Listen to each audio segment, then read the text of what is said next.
I think that three things that all athletes and coaches need to be, and this might even apply to life as well, is anticipatory, creative, and reflective. I'm going to use the athlete analogies and the coach analogies, but you can apply this to your life however you like. I hope it benefits everyone who has a listen. I think in athletics, athletes need to always be anticipatory. I can remember attending a Notre Dame women's soccer game with Dave Grout, Wiley Grout, Gift Silicone, Joy Grout, and Meredith Holler several years ago. And I think I remember during the game just thinking about how being anticipatory would have helped. And maybe they were, and I mean, I wasn't inside the mind of everyone who was playing in that game, but in soccer, be anticipatory of things that could happen in the coming seconds in the game.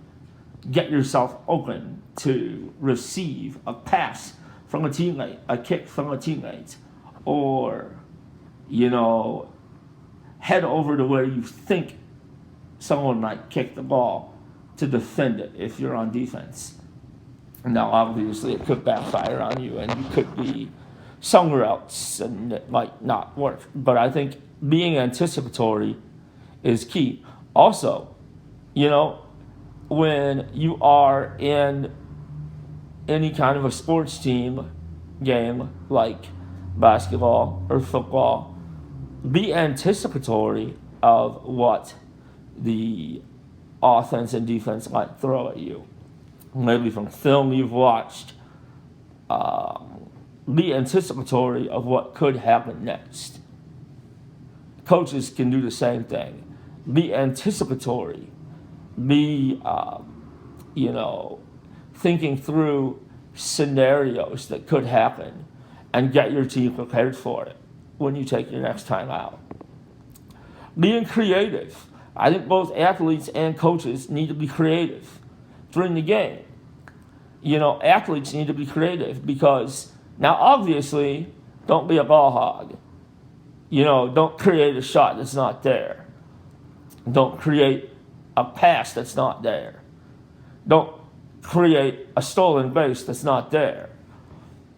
But I guarantee you, if what you do scores for your team, your coach is probably going to be okay with it, and he will applaud you, and he will want to know your thought process. The same thing goes on with coaches. Be creative during a game. Your cerebellum and your cerebrum and all the portions and hemispheres of your brain need to be moving at all times. Don't just stick to your system that you've done for 30 years if things are not going right sometimes. Be flexible enough as coaches to be creative during a game. Now, obviously, installing something really complex that's creative might not be totally easy to do. You might need to practice to do it, or if it's not a professional team and it's a school or an academic institution team, you might not be able to introduce it because you don't want your wing T offense getting confused with all the other plays that you run and also all the Shakespeare and cellular and molecular biology and linguistics that are being learned by your athletes. And I think also being reflective is key. Be reflective as a player and as a coach. Players, be reflective of things you've watched on TV. This kind of ties into the creative part. Perhaps you've seen an athlete do something. You might not be able to do it at their level, at their spiciness, at their level of greatness, but maybe you can improvise in your game. Maybe you saw Ronaldo or Ronaldinho or Kevin Durant or Russell Westbrook or Mike Dunleavy Jr. or LeBron or Mason Lyles or Marshall Plumlee, whoever it is, maybe you've seen them in a game do a move that if you can somehow coordinate it in your game, that same move, it will help you. Another thing is to be reflective. Think about all the ways you've gotten beat in the past. This goes for both players and coaches. If you see similar patterns going on, you need to be reflective and try and nullify and try and nip those things in the bud. Try to be that athlete or coach that does not lose the same way twice or a trillion times. Be anticipatory, creative, and reflective. You can use all of those terms in every game. And I'm not even an athlete. I played a little golf back in my day.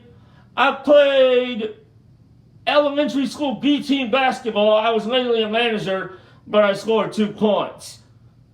So I might not be as credible as Usain Bolt or Michael Phelps for individual athletes, or LeBron James, or Tim Tebow for team athletes. I might not be as credible because I've never coached like Mike Krzyzewski has, or I've never coached like Coach K. Kessler has, but those are just my thoughts.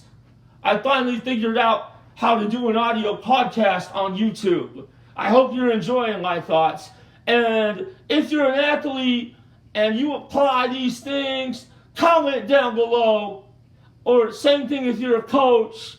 Don't forget to press subscribe. Thank you for listening to Clint J Podcasts. I'm Clint Johnson. 10-4 over and out.